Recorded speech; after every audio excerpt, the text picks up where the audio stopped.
பிதாவாகிய தேவனாலும் பிதாவின் குமாரனாக இருக்கிற கர்த்தராகிய இயேசு கிறிஸ்துவினாலும் கிருபையும் இரக்கமும் சமாதானமும் சத்தியத்தோடும் அன்போடும் கூட உங்களோடு இருப்பதாக. இன்றைக்கு நாம் எடுத்துக்கொண்டிருக்க தலைப்பு நற்கிரியையில் சோர்வு. ஆதார வசனமாக ரோமாபுரியருக்கு எழுதின நிருபம் 2 அதிகாரம் 7 வசனம். சோர்ந்து போகாமல் நற்கிரியைகளை செய்து மகிமையையும் கனத்தையும் அழியாமையையும் தேடுகிறவர்களுக்கு நித்திய ஜீவனை அளிப்பார். ஒரு நபருக்கு நீங்கள் 1000 உதவிகளும் நன்மைகளும் செய்திருக்கலாம்.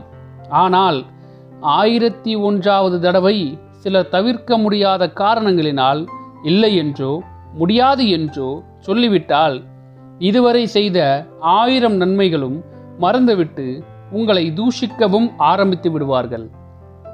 இது எனக்கு கைத்தொலைபேசியில் வந்த குறுந்தகவல். ஆம், இது உண்மை. இதை வாசித்தவுடன் உங்களிடமும் நன்றி இல்லாதவர்கள் நடந்து கொண்ட சம்பவம் உங்களுக்கு ஞாபகத்திற்கு வரலாம். ஒரு விதவை தாய் அவர்களுக்கு 2 பிள்ளைகள். திக்கற்றவர்களையும் விதவைகளையும் அவர்கள் படும் கஷ்டத்தில் விசாரிப்பதும் உதவி செய்வது நமது கடமை.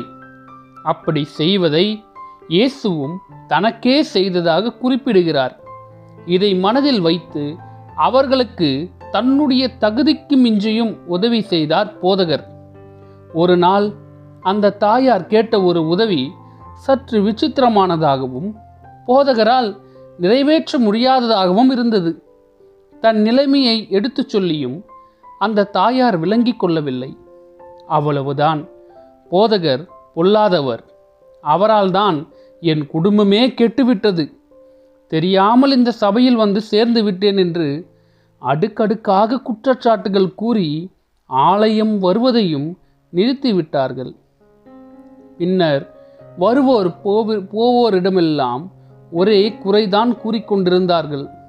நீங்கள் எப்பொழுதாவது இப்படி சக மனிதர்களிடமோ அல்லது போதகரிடமோ இல்லை உங்கள் உறவினர்களிடமோ செய்த நன்றியை மறந்து நடந்து கொண்டிருக்கிறீர்களா?